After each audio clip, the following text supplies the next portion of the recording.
10 seconds, please stand by.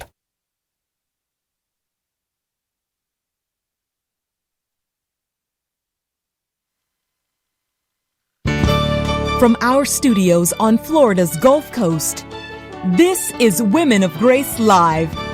Join us today as we discuss issues important to your life and faith. Spiritual insight, compelling discussion, practical wisdom. Women of Grace for such a time as this. Now, here's Elena Rodriguez in for Johnette Bankovic. So glad you are joining us here on the EWTN Global Catholic Radio Network. Welcome to Women of Grace Live this hour. This is Elena Rodriguez sitting in for Johnette Bankovic. Johnette Bankovic was at the family celebration here in Birmingham, Alabama this weekend, and she was part of the big celebration honoring the life and legacy of Mother Angelica this weekend here in Birmingham, Alabama for the EWTN family celebration. She delivered a wonderful talk, and we aired that over the weekend a couple of times there. We are also going to ask Johnette when she comes back later on this week to Women of Grace Live to give us a recap of her talk because it was absolutely fantastic. Also have to tell you, Johnette was a brave road warrior. She was feeling very sick, got sick on the plane on Friday to fly to Birmingham, Alabama, was at the family celebration. Very lovely and radiant as always and vibrant. But she was suffering from a upper respiratory infection. You could hear that in her voice at some time here and then when she delivered the talk, and during her talking engagements over the weekend, she braved through and she is back home safely, taking a little bit of a sick day today. But we are glad that you are here with us. We're going to open up our phone lines. They're actually already open. Our brave call screener, Tom Gray, on the JOB there. The number to call today is 1-800-585-9396. That number again is 1-800-585-9396. Today on the show, we are very delighted to welcome Sue Brinkman, our staff researcher and journalist at womenofgrace.com with our breaking news blog. Sue, a delight to have you here on Women of Grace Live. Welcome. Thanks for having me back. It is great. We had you on Friday sharing the news stories of the week. We were able to share another good piece of news regarding Mother Angelica, and we have more updates on that. And Sue is going to be sharing with us today other news stories that she has researched over the weekend. We have some breaking news to report on. That is all available at womenofgrace.com. It's called the Breaking News Blog. It's a very good resource to be in the know, to be informed of what is going on. And many of these stories you won't see anywhere else. So it's a good Catholic source of news by our staff researcher and journalist at womenofgrace.com, Sue Brinkman. And the number again to call, you can be part of this show, 1-800-585-9396. That number again is 1-800-585-9396.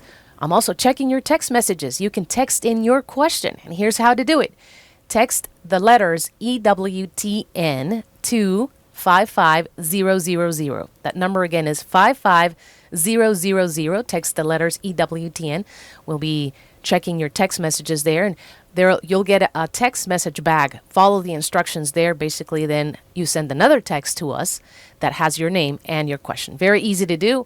We'd love to have you here on the show. If you want to call us in, we'd love to hear your voice. 1-800-585-9396. And, of course, after this great celebration of the family, EWTN family celebration this weekend, we are still on celebrating the life and legacy of Mother Angelica. We're still on kind of a spiritual high, Sue Brinkman, if you know what I mean. And just enjoying that time with honoring our deceased foundress of EWTN and our very, very beloved Mother Angelica. One good piece of news is that on Friday, we brought you our live report with Jack Williams on the road. On location, the stretch of road right across and right in front of the EWTN campus here in Irondale, which is a suburb of Birmingham, Alabama, was named Mother Angelica Way. And we had a delightful report. Jack was there. He came in via phone to Women of Grace and gave us a report. We also are pleased to share a little clip of the address that Michael Warsaw, chairman and CEO of EWTN, delivered at the place where there was the actual unveiling of the sign honoring Mother Angelica, naming it the Mother Angelica Way. We want to take you to that so that you can take a listen, and we'll talk about it. Remember, number to call, 1-800-585-9396. Here is Michael Warsaw. What is the iconic phrase that you think sums up Mother Angelica and her life's work? And there's no question, Father Mark alluded to it in his prayer. Mother often reminded all of us that we need to dare to do the ridiculous so that God can accomplish the miraculous. A cloistered nun moving to Irondale, Alabama in 1962 to start a monastery and ultimately a television network that would become global, in the eyes of the world is a pretty ridiculous thing if you think about it. It wasn't ridiculous to Mother Angelica. She believed in God's providence, and she believed that God would give her all that she needed to do. And after 35 years of EWTN's apostolate, I think it's very clear that because she dared to do the ridiculous, God has indeed accomplished the miraculous. Thank you very much. May God bless you. Those were the words of EWTN Chairman and Chief Executive Officer Michael Warsaw Friday at the site of the unveiling of the Mother Angelica Way sign right across from the EWTN campus. And Sue, what a great inspiring phrase that Michael Warsaw reminds us that came out of Mother Angelica's words and mouth. You have to be willing to do the ridiculous for God to do the miraculous. Absolutely. And it's so true. What she's really encouraging all of us to do is to learn how to trust in God. And it's hard to trust when you don't see things. And you don't really feel like, oh, should I be doing this? Right. I'm not sure if this is where he wants me to go. But if you get that feeling inside and it doesn't go away and it keeps coming back, that's usually the sign that it's him. And he's telling you he wants you to do something. And, of course, if he's telling you to, leave your family and become a missionary in some obscure place, then, of course, you need to go to your spiritual director before you do that. But put it in prayer. Yeah, really. But she really encourages that in people. And I know I've said this on Friday, but I just feel this way about her. Whenever I'm feeling like the mountain ahead is too tall to climb, right, I think of her having no money, nothing except this inspiration that to get on the air and starting this radio station and television station in her garage. In a garage, mm-hmm.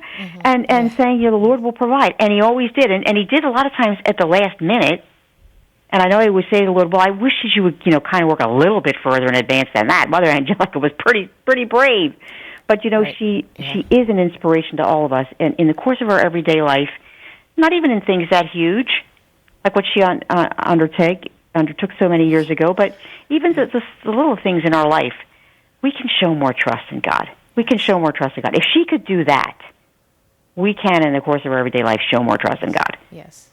Yeah, definitely. And that is giving of ourselves and making him number one, and we follow in his footsteps, carrying a cross, and also modeling our Most Blessed Mother and saying, yes, fiat voluntas tua, your will be done, O Lord, in my life. And that is a great example. You mentioned something very important, Sue, about putting in prayer a big decision in our lives and discerning whether it's coming from God or not coming from God.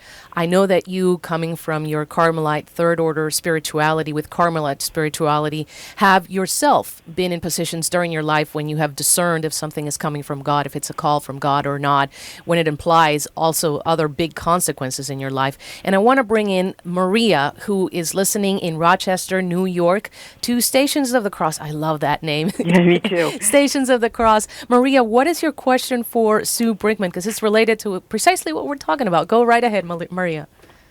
Hello. Hi. Hi, Can you Maria. hear me okay? Perfectly. Go right ahead. Yes. Oh, you know what? Thank you so much for taking my call. I have a dilemma, and, the thing of it is I never prayed to the Lord initially. I have a job that I felt that I was very bored at, and I was becoming bored, and what I lost the joy of the Lord. I just was not excited anymore about my job. I'm a social worker, and it is serving people, but I lost that. But I didn't pray to the Lord about what should I do. I just sought after another job that truly is like a tremendous amount of money, much more higher paying job with much better benefits.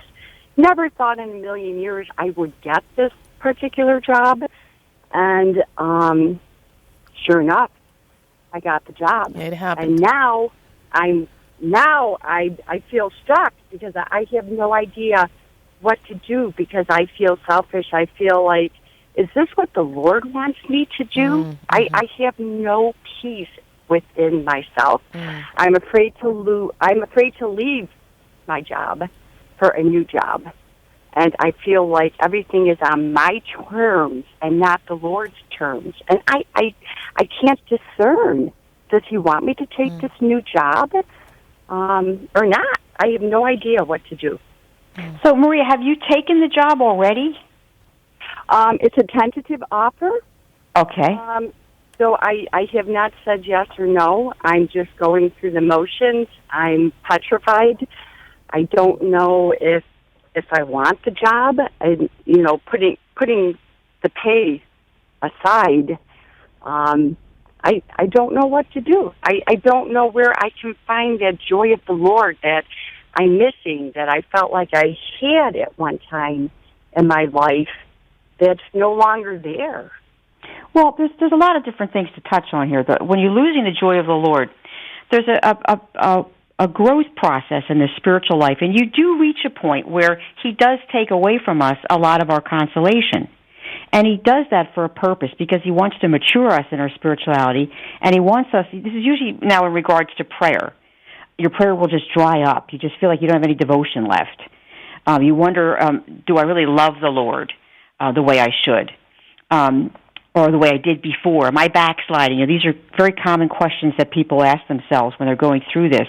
But unless you are really, going backwards and sinning and moving into lukewarmness, it could be him trying to move you ahead in your spiritual life. And what he's trying to do is wean you off of this, feel-good religion. And I'm just praying to the Lord because of how great it makes me feel.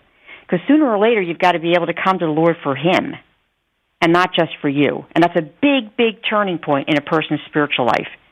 But you've got to have certain signs that go with that. And one of them is that you lose all your devotion to the Lord, and it bothers you. It's not something you just brush off and say, oh, well, I just don't feel like it today, but, whatever. But in this case, it would really bother you. Another sign would be that no matter how hard you try, you can't seem to pray the way you did before. These can be signs of you're going through just a typical dark night in your faith. We all go through this. Some of us just don't know that that's what it's called.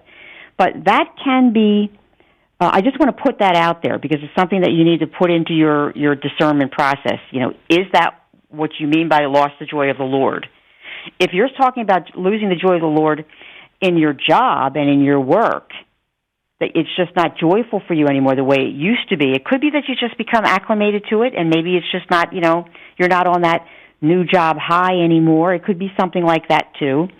But what you're saying about losing your peace, that's the thing that that's the red flag for me, because the Lord's hallmark is always peace. And when you're doing what he wants you to do, you are at peace. And I'm not talking about that you don't have any problems in your life or anything, but I mean deep down inside, you have that deep and abiding peace of the Lord. And that's something that you want to have.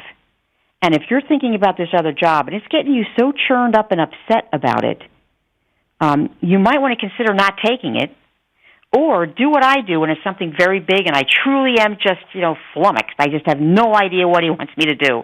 I just say, Lord, this is the route I'm going to take. And if it's not your will, shut the door and don't let it happen. And that's exactly what I do in all of the really big critical things in my life, and he has never let me down. But you have to really, with your heart and soul, mean it. Lord, I want to do your will. I just can't figure out what it is right now. And all the spiritual masters tell you that if you get it wrong, Jesus will correct that mistake out of your goodwill. So you've got a lot of options there, Maria. You do have options. You don't have to feel like you're stuck. You can do a couple of different things. If you want to pursue that interview, hey, maybe you'll go on the interview and you won't get the job. Or maybe something will happen and they'll say, well, you can't have the job now. Something happened, we lost our funding or whatever. You could possibly go that route. That's the problem. I was praying for a new job because I felt void in my old job. And then I got the interview, and then I have the tentative job offer. And I'm like, it's like the Lord has answered my prayers, and now I'm saying, wait a second here. I don't think I want this. You know, that saying, be careful of what you pray for, you might get it. So I'm... Okay, well, that might be just, that might be just something that's coming from you, and you're just having second thoughts now. Because you know what? To change a job, how many years were you at the other job? 15. Yes, it's hard. You're going to have natural trepidation in doing that. I mean, how much of this is just the natural that you would expect to change? It's hard for us to change a job after 15 years. You get used to it. It's kind of terrifying.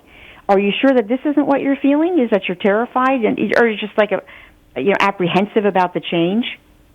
No, the other job that was offered to me isn't anything that I feel that it isn't what I thought it would be, and I don't think I would really like it, but I feel like the Lord answered my prayer, so I don't want to be disobedient and say, thank you, Lord, for answering my prayer, but I don't want it. I feel like if He's giving me a blessing, I should go with it, even though it doesn't feel peaceful. Does that make sense? Yeah, it does. It does. It just is how much of this is coming from you and how much of it is coming from the Lord. Is the Lord trying to tell you something here? And I think that's something you're just going to have to continue to pray on this and ask Him to give you a very clear sign, because you just don't know what to do, but you want to do His will. Always keep that in the center of everything. That's the most important thing you can do right now, Maria, is say, I want to do your will. I'm just not sure what it is. Can you give me some sort of an indication of what I should do? Okay, that I can do. That I can pray. Give me some indication to please help me to decide what it is that you wanted. And especially now you're saying that, well, maybe there's things about that job that you don't think you're going to like. You know, but I don't know whether or not you're talking yourself out of it, you know? Right. You could be doing that, too. Right. Exactly. I could be. Yeah, when I'm stuck, I just ask Him, please, Lord, give me a sign. I always, of course, go to Him through His mother, through Mary, and say, look, Mary, you see how stumped I am. Please ask Him for me. If He can give me some sort of an indication of which way I should go. And whatever I believe He's saying with all the goodwill in my heart, I will do it, believing that it is His will. And if it is not His will, then I ask, please, that you fix this mistake. Mm-hmm. And He will do it. Okay. All right. I hope that helps you. And we're going to be praying for you. Maria, count on our prayers. Thank you so much for calling. Keep us posted. Keep us posted of what happens, what develops out of all this. And we keep you in prayers for your generosity to be so zealous about getting to discern what is the Lord's will, and for your caring in doing the Lord's will as the ultimate goal in your life. So that is a great example for us. Thank you very much for your call today, Maria, listening there in Rochester, New York. And we want you to call in as well. We have Sue Brinkman here on Women of Grace as our guest, our staff researcher and journalist. We're sharing good stories, good news. We're also sharing some other news that is breaking, probably not so positive, but still happening here in our world. So stay tuned for more coverage of news with Sue Brinkman. We also have the lines open with our call screening team, Tom Gray, Michael McCall, and Jeff Burson, working there together to take your calls. The lines are open, and this is a great time to call. 1-800-585-9396 is the number. And that number, again, if you have questions about following the example of Mother Angelica in answering God's call in your life. Sue Brinkman also is a third-order Carmelite, so she comes from the Carmelite spirituality and has done a lot of spiritual discernment discernment in her life. Can you give you some pointers just like we did with Maria? On the other side of this break, we're also going to go with Medi, who has a very interesting question. If you've ever questioned this, why does God allow bad things to happen? Stay tuned. This is Women of Grace on EWTN Radio. We'll be taking your questions and comments in a moment at 1-800-585-9396. Stay tuned. You're listening to EWTN Radio. Hello, friends. If there was a program that could help your daughter, granddaughter, niece, or student to come to realize the gift of her femininity and the beautiful reality of who she is in the eyes of God, would you be interested in having her participate? Would you be interested in helping her and other young women to participate in it? I hope the answer is yes, because that program is now available for young women. Women of Grace is delighted to launch our newest Women of Grace study program, Young Women of Grace, Embrace Your Femininity. This beautiful study for girls ages 12 through 17 teaches young women what it means to be a daughter of God, to discern their purpose and mission in the world, and to find true fulfillment without losing their souls. Young Women of Grace presents vital Catholic teaching in a colorful magazine-style workbook that is packed with fun facts, testimonials, and stories of the saints and other Catholic role models. Transform the life of that special young woman and order a copy today. Visit womenofgrace.com or call 800-558-5452. That's womenofgrace.com. A moment with Mother. You're not supposed to put a shortwave network on the mountain. Matt took me up. He said, we got some land and we could buy about 200 acres, but it's on the wrong place. So we go up there. I get out of the car. I saw St. Michael just standing there. And I said, we'll buy it. He said, Mother, it's the wrong place. I said, we'll buy it. But you don't put shortwave networks on the mountain. I said, do you see St. Michael there? He said, no, we'll buy it. He said, okay. The first day we were on the air, we got a letter from Japan 2 weeks later saying, I got your signal. We weren't even aiming in that direction. And he said, I like your network for Buddhist prayer. I said, Buddhist prayer? It was the rosary here. I said, let him say the rosary, Lord, he won't know.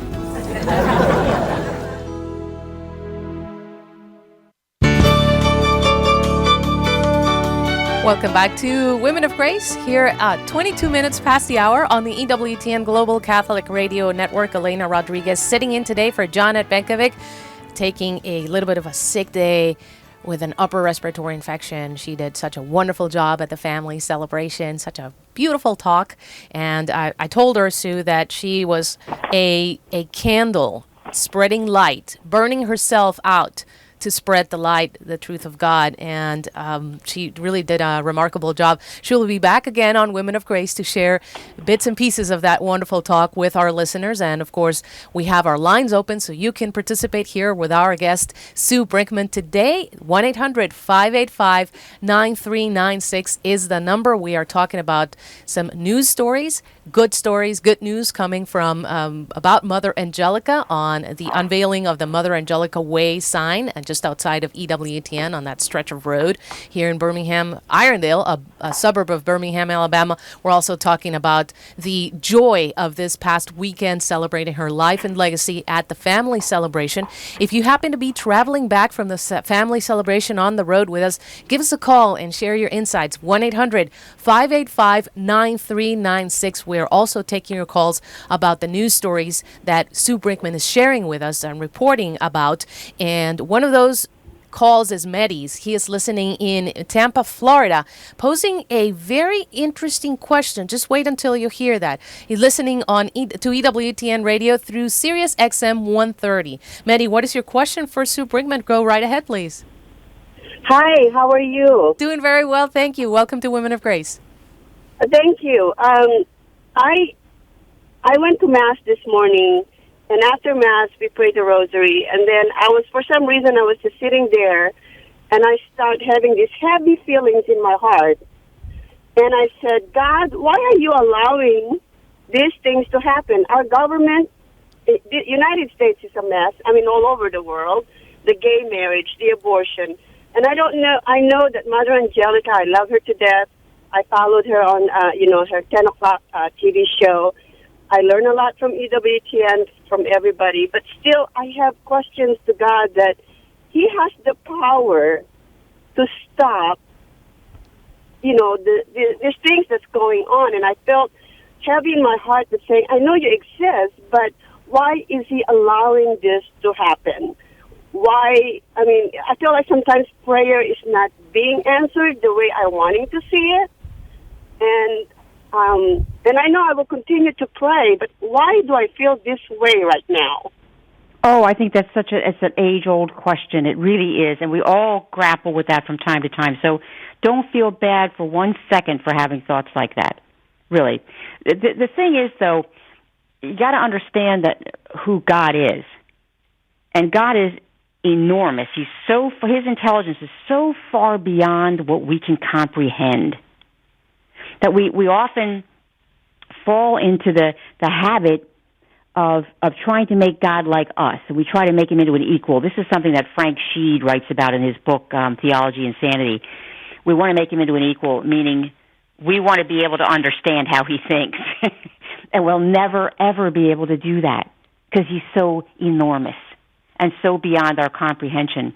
And he sees the whole panoramic view of all of eternity, and what we see is the equivalent of what an ant sees out his little spot, in his little anthill. That's all we see of what's going on in the world. Now, why is he allowing all this sin to proliferate? Well, for one thing, he wants those sinners to convert, and he's giving them the time to do so. And you said it seems like our prayers aren't being answered, but I believe they are being answered, and that things could be a lot worse if not for those prayers. I truly believe that with all my heart, and that's why I will never, ever stop praying. But the other thing also to remember is that why does he allow evil to happen in the world? It is, above all, a mystery. It is a mystery. When we say that word mystery, we're not talking about a detective story, you know what I mean, or a scientific puzzle that we're trying to solve. The mystery of God is not a puzzle to be solved. It's a truth that we need to reverence. We need to reverence that power and that enormity of our God, our Creator. We need to do that out of reverence for him. Lord, I do not understand your ways, but I know that you are my God, and I know that you have the power to change all this should you decide to do so. Fiat, may your will be done. And then you move on, because he knows what he's doing. He knows exactly what he's doing. And he will make good come out of evil. That's from Scripture. He will make some good come out of that evil. And hopefully some of that good might be the conversion of some of these souls who are in peril, really, of their eternal life for the way that they're carrying on in life. We want to give them all the chance they can to convert. So there's a lot of stuff to take into account, but don't feel bad about having those feelings, because I think all of us have them from time to time. Sometimes you just sink into it and you think, you could change this tomorrow. Why don't you just do it? But you've got to resist that urge to try to make God into an equal and to say, hey, you know what? I can help you figure out how to run the universe, Lord. We really can't. And we have to just accept that and bow our heads. I think it's just the way when I'm listening, the only news that I listen to is the EWTN, because I'm fed up with the lies of the media. But when I listen to it, especially the Planned Parenthood, it seems like you pray and they close down one clinic and then they're doing something bigger somewhere else.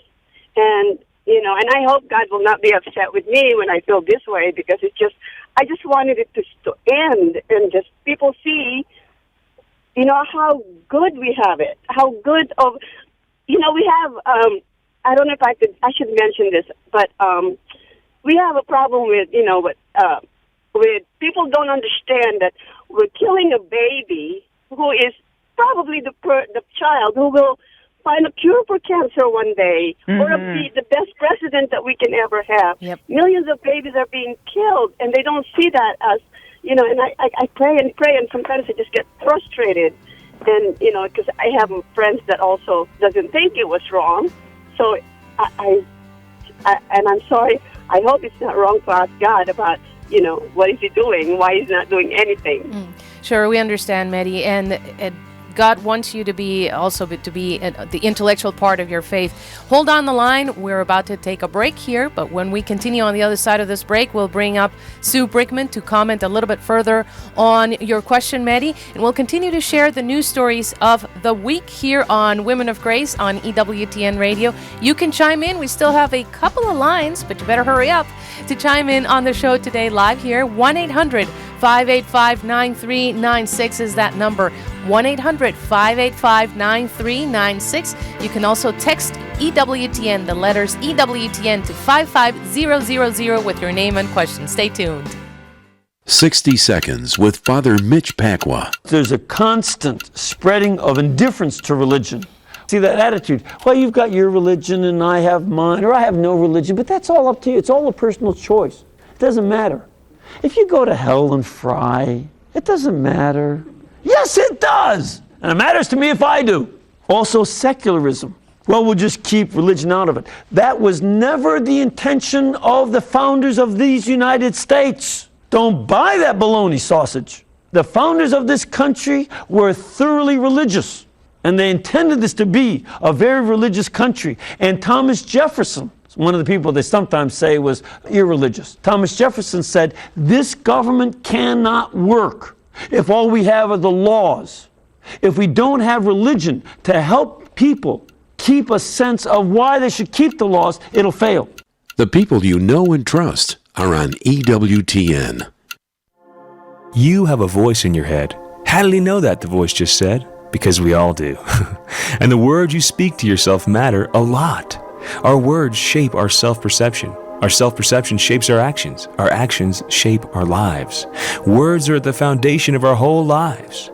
What words do you speak to yourself? The book of Revelations calls the devil the accuser of our brothers. He wants us to amplify the negative words in our heads. God reveals the truth about who we are. But he didn't do that so you wait for me to preach it to you. Preach it to yourself. When the voice within starts saying, I'm weak, used, washed up, not pretty enough, skinny enough, smart enough, I'll never be enough. Replace that with words like, I'm blessed, I'm chosen, I'm beautiful, I am a son or daughter of the King of Heaven. I don't mean that figuratively, I mean it literally. Look in the mirror and preach the truth to yourself. This is Chris Stefanik from reallifecatholic.com on EWTN Radio. EWTN. Live truth. Live Catholic. 32 minutes past the hour here on EWTN Radio. You're listening to Women of Grace. Elena Rodriguez sitting in with Janet Bankovic today, or actually for Janet Bankovic. She is recovering from an upper respiratory throat infection, but I ask you to please keep her in your prayers. She is going to be sharing with us during the rest of the week when she comes back to the live radio show bits and pieces of her wonderful EWTN family celebration talk. And we continue to keep on this show going with you.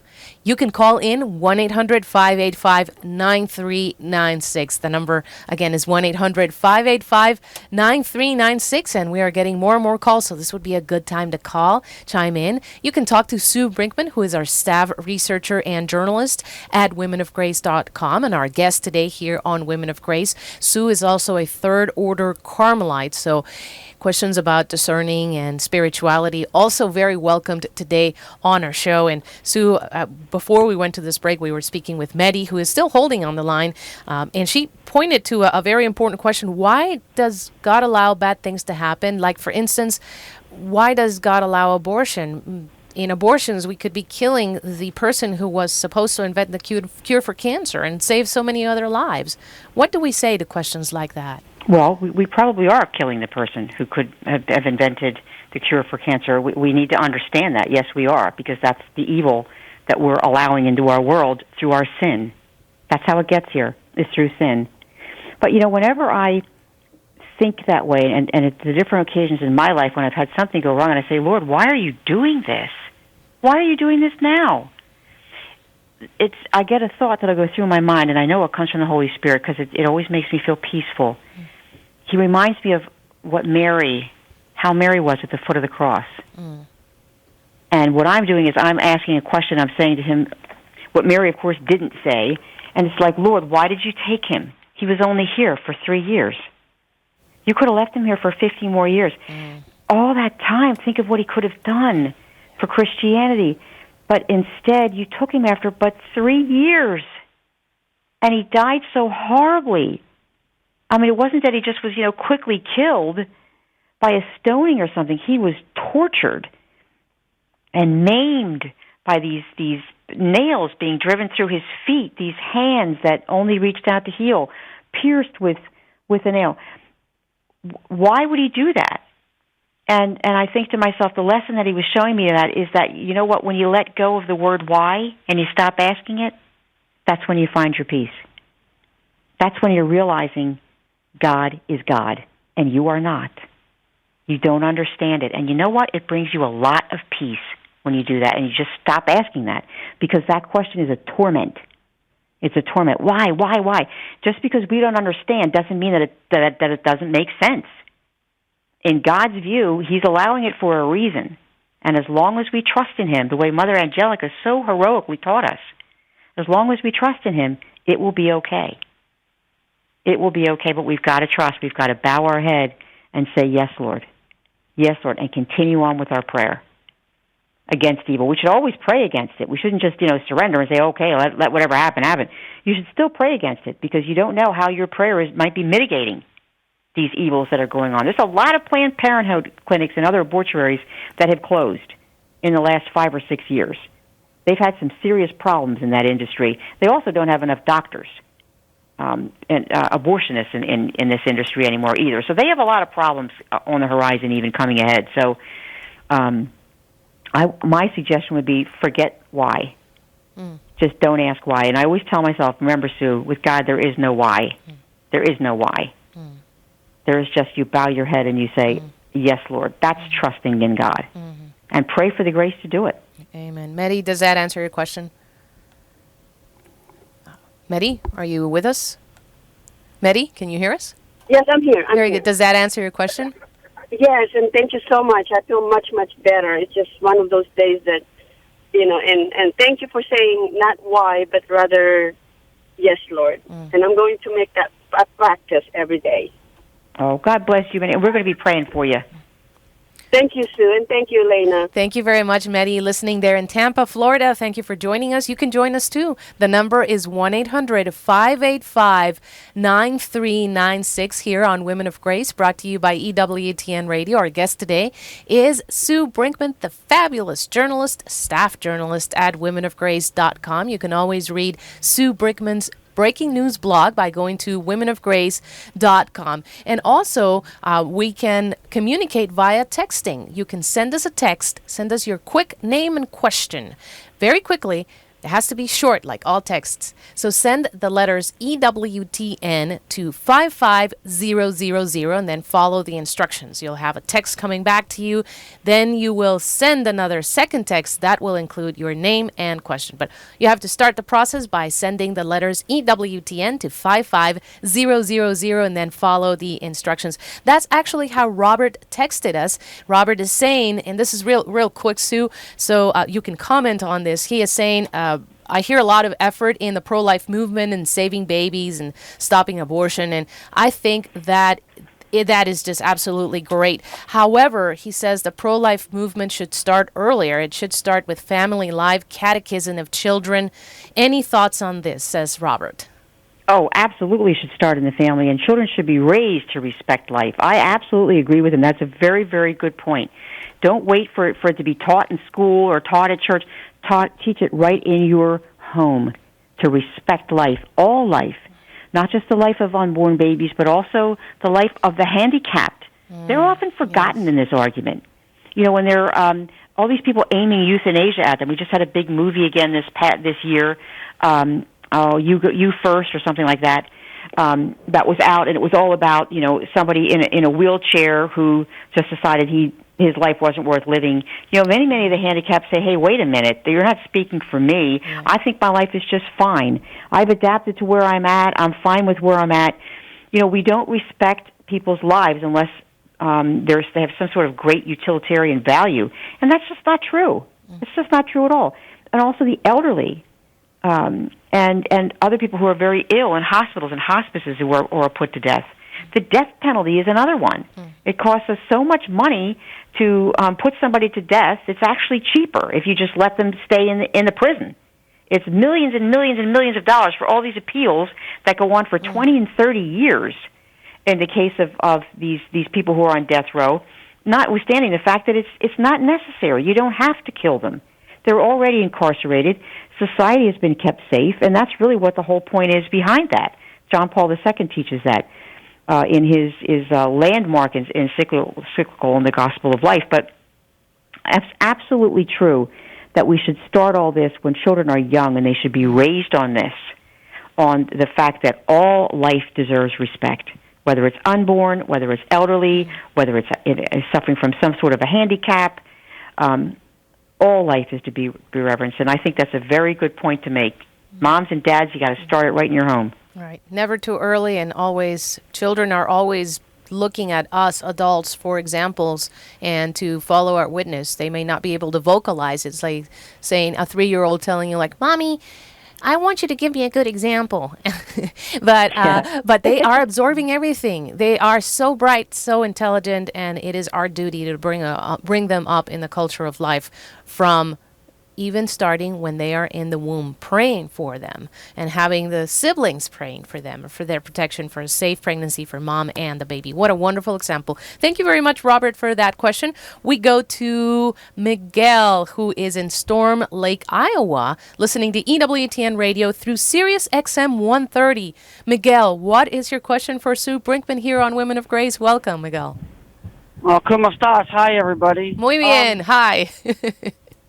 I just have a question for you. Yes. I haven't been to Mass in like 4.5 months, and before I was all happy and jazz and excited, everything going good, in a good mood.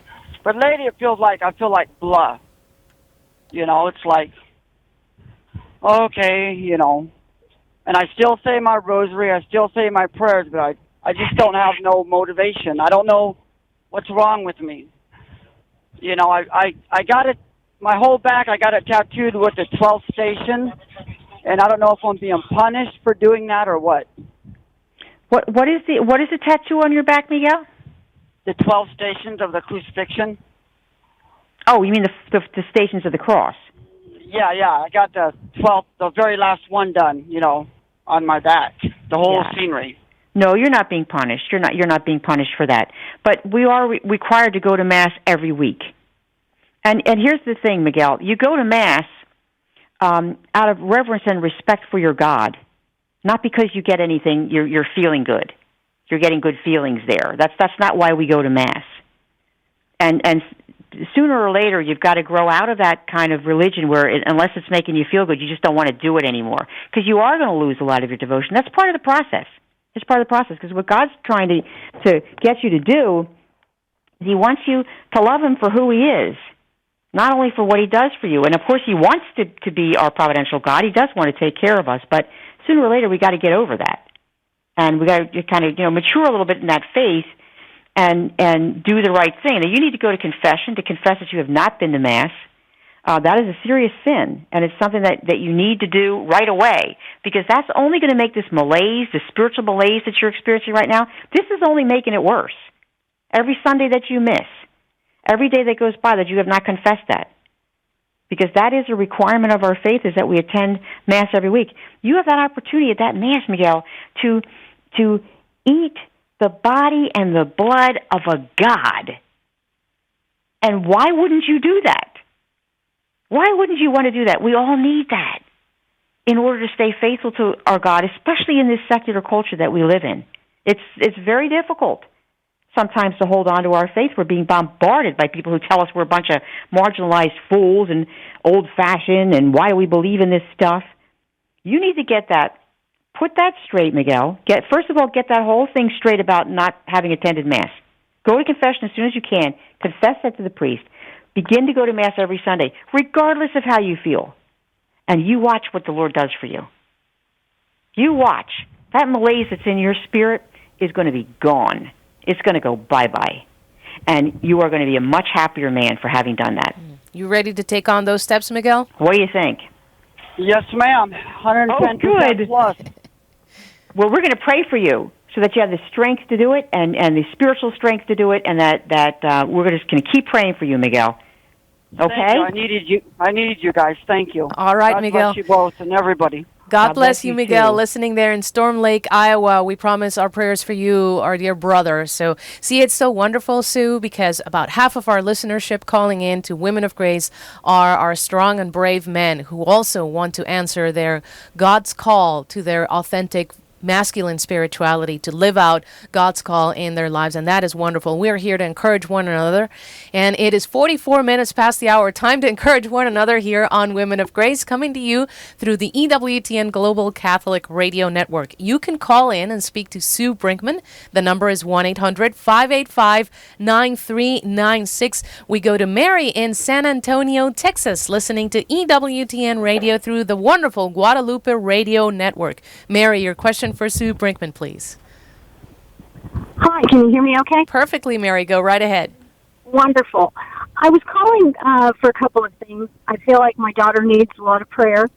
And the reason is primarily because she attended a landmark forum recently. Are you familiar with the... Yeah, very familiar. Yep. Okay.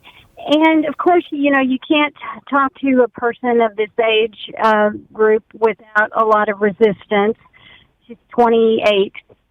And, you know, she thought it was wonderful. And, oh, my God, why would big-name corporations send their executives there if it wasn't such a bad thing? They go under the guise of, or they sell it under the guise of leadership and communication improvement.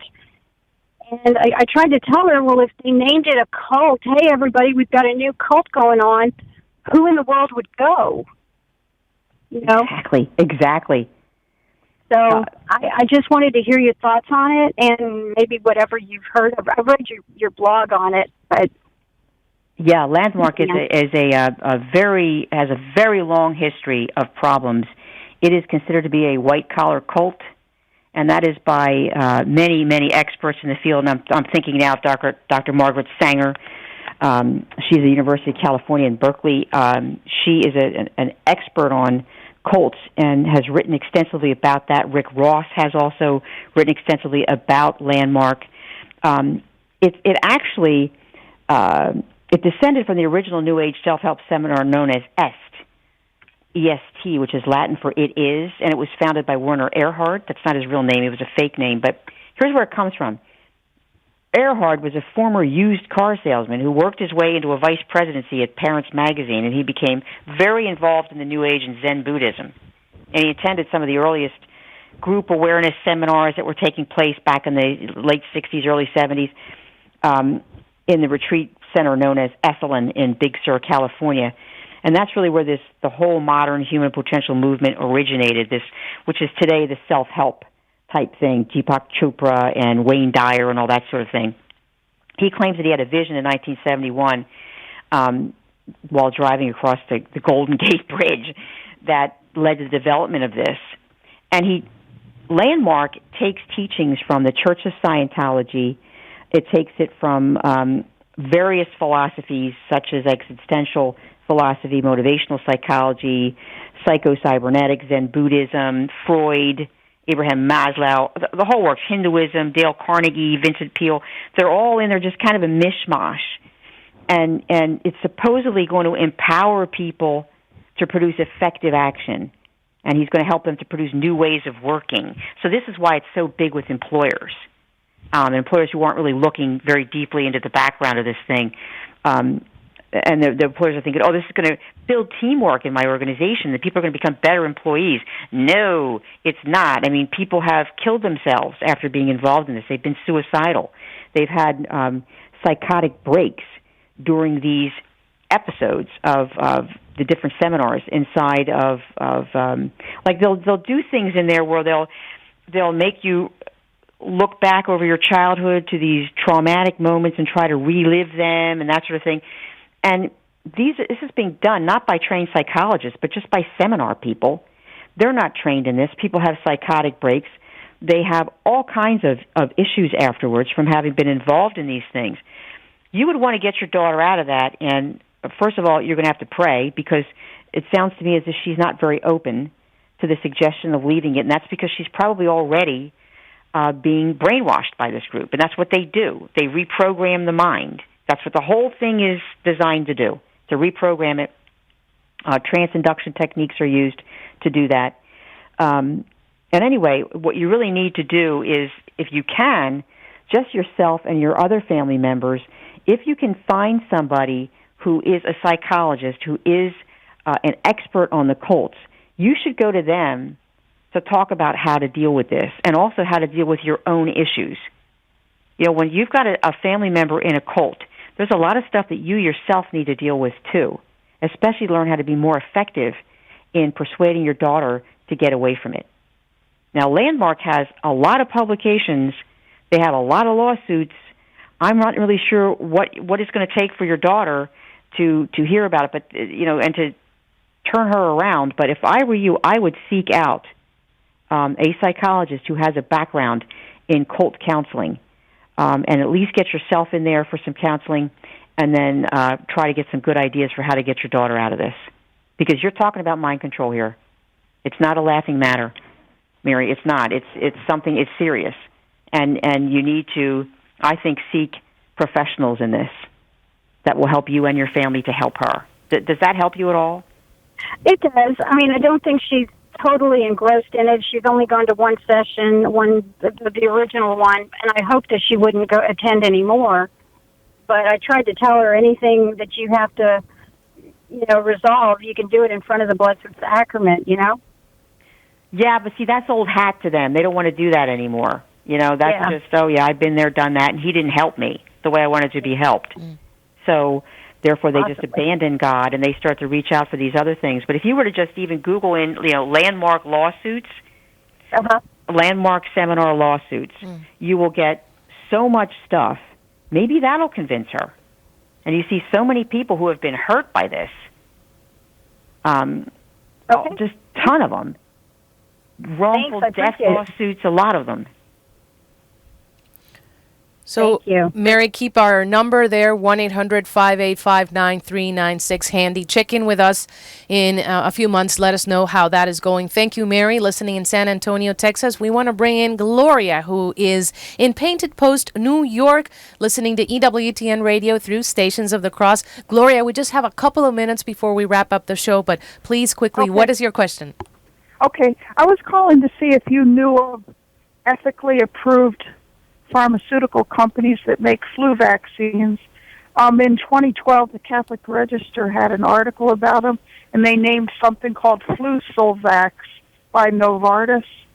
But I think Novartis has merged with a company from the UK, and I'm just trying to find this out because I believe some of them were using embryonic stem cells to manufacture the flu vaccine, but I might not be well educated in this to speak properly. Well, I'll tell you what, here's where you go for the absolute top of the line information on it, and that would be Children of God for Life.